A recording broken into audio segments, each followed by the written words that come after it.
ये भी समझना होगा जिस फिल्म का आप इतना विरोध कर रहे थे, जिसको आप कह रहे थे कि लोग देखने ना जाएं, उसको करोड़ों ने देखा और वो लोग सुपरहिट फिल्म हुई। होनी भी चाहिए, हमने सुना सुधार भी किया है। लेकिन आप तो बार बार कभी आप आमिर खान की फिल्म का जिक्र करते हैं, कभी क्योंकि वो पीके वाली मूवी बना करके भगवान को गाल पर चिपका करके शंकर जी को बाथरूम में बंद करता है। तो क्या ये सही है? जिसके प्रति हमारी आस्था है, लाखों लोग कहेंगे इस बात को सुनने के बाद, जिनके प्रति हमारी आस्था है उनके साथ ऐसा मजाक किया जाए, भगवान के साथ खिलवाड़ किया जाए, क्या ये सही है? और उसकी बात बोलना अगर विरोध है तो हम मरते दम तक विरोध करेंगे। हमारी फिल्म ने एक ही चीज दिखाई है, जो लोग धर्म का गलत इस्तेमाल करते हैं उनको हमने उनका पर्दाफाश करने की कोशिश की है। उस फिल्म में शंकर भगवान को आपने डर के भागते हुए दिखाया, लोगों के बीच में से चलते हुए दिखाया। आप कहने मजाक नहीं उड़ाया? नहीं, मैं आपको बताऊं, वो जो इंसान था वो शंकर भगवान थोड़ी था। वो तो एक एक्टर है जो किसी नाटक में शंकर भगवान का रोल कर रहा है। वो तो इंसान है, वो भगवान नहीं है। हमारी फिल्म ने एक ही चीज दिखाई है, जो लोग धर्म का गलत इस्तेमाल करते हैं उनको हमने उनका पर्दाफाश करने की कोशिश की है। ये फिल्म में सिर्फ वही हुआ है।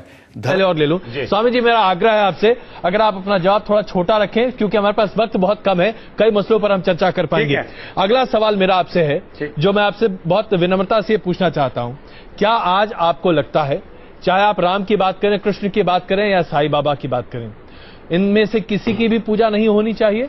जी, लेकिन ईश्वर की प्रतिमा, परमात्मा की प्रतिमा बता करके वो साईं की मूर्ति की करें तो बहुत ही गंदा, गलत है। और राम और कृष्ण की भी करें तो ये राम और कृष्ण के साथ भी अन्याय है। राम और कृष्ण ईश्वर भक्त थे जी, उन्होंने कभी दावा नहीं किया कि मैं ईश्वर हूं और मेरी पूजा की जाए, ऐसी कोई बात नहीं है। बताऊं, कोई वेद मंत्र नहीं है जिससे किसी मूर्ति में जो जड़ है, पाषाण है, उसमें प्राण प्रतिष्ठा हो सकती है। ये बिल्कुल निरर्थक है, अंधविश्वास है, पाखंड है। और ऐसा काम करना किसी भी व्यक्ति का, और वो जगतगुरु कहलाएं, ऐसे लोगों के लिए तो बिल्कुल ही ऐसी चीजें गलत है।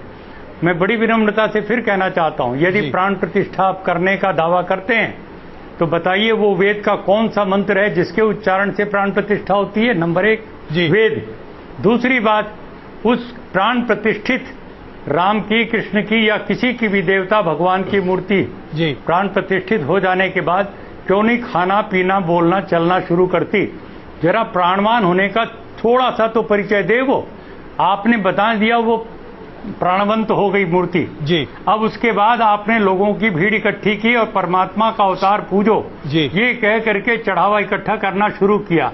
ये एक दुकान है, व्यापार है, झूठ है, धोखा है। स्वामी इसलिए मैं कहना चाहता हूं, हमें सनातन धर्म की पावन परंपराओं को याद करते हुए जो आदि शंकराचार्य ने जो मूर्तियां तुड़वाई, उन्होंने जैनियों की मूर्तियों को उन्होंने हटवाया और उन्होंने कहा ये सब मूर्ति पूजा बंद होनी चाहिए। मैं आदि शंकराचार्य का, मैं नहीं, महर्षि दयानंद ने जो बयान किया, जो उनका बखान किया है, मैं नतमस्तक होता हूं आदि शंकराचार्य के बारे में। मैं कहना चाहता हूं, स्वामी जी, हमारे देश में मूर्ति पूजा नहीं थी। बिल्कुल स्वामी जी, करते हैं। स्वामी अवधेश ने हर सवाल का सफाई से बेबाकी से जवाब दिया। मैं पूछना चाहता हूं, आप मूर्ति पूजा में मानते हैं भाई साहब? जी मानते हैं। क्यों, आपको लगता नहीं गलत है? आप क्या हिंदू है? जी। आपके मजहबी किताब में लिखा है, छंदों के उपनिषद में, चैप्टर नंबर 6, अध्याय नंबर 2, श्लोक नंबर 1, एकम अद्वितीयम, खुदा एक है, उसके अलावा कोई नहीं है। लिखा है श्वेता उपनिषद में, अध्याय नंबर 6, मंत्र नंबर 9, नाचस्य कसी जनिता न चदीपा, उस ईश्वर, उस भगवान का कोई रब नहीं, उसके कोई वालदेन नहीं।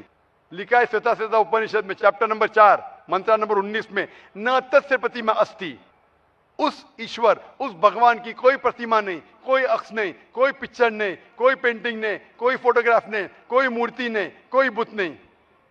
लिखा है यजुर्वेद में, चैप्टर नंबर 32, वर्ष नंबर 3 में, मंत्र नंबर 3 में, न तस्य प्रतिमा अस्ति, उस ईश्वर, उस भगवान की कोई प्रतिमा नहीं, कोई अक्ष नहीं, कोई पिक्चर नहीं, कोई पेंटिंग नहीं, कोई फोटोग्राफ नहीं, कोई बुत नहीं, कोई मूर्ति नहीं। तो साफ तौर पे कई जगह आप हिंदू की मजहबी किताब में लिखा है कि मूर्ति पूजा गलत है, तो क्यों आप मूर्ति पूजा करते? भाई साहब जी, इस बारे में मुझे सही तालीम नहीं है, मुझे थोड़ा वक्त चाहिए। मैं इतने हवाले दे रहा हूं कि आपको लगता है कि मैं फेंकते जा रहा हूं। हवाले के हवाले दे रहा हूं, आप नोट कीजिए जी, आप लाइब्रेरी में जाइए, आपको वेद नहीं मिलता है तो हमारी लाइब्रेरी में जाओ, इस्लामिक रिसर्च फाउंडेशन। हमारे इस्लामिक रिसर्च फाउंडेशन में आपको वेद का तर्जुमा मिलेगा, महाभारत का तर्जुमा मिलेगा, भगवत गीता के कम से कम 30 तर्जुमे मिलेंगे। हमारे पास कंप्यूटर सॉफ्टवेयर है, आप क्या जानना चाहते हैं वेद के ऊपर बटन दबाओ मिलेगा आपको।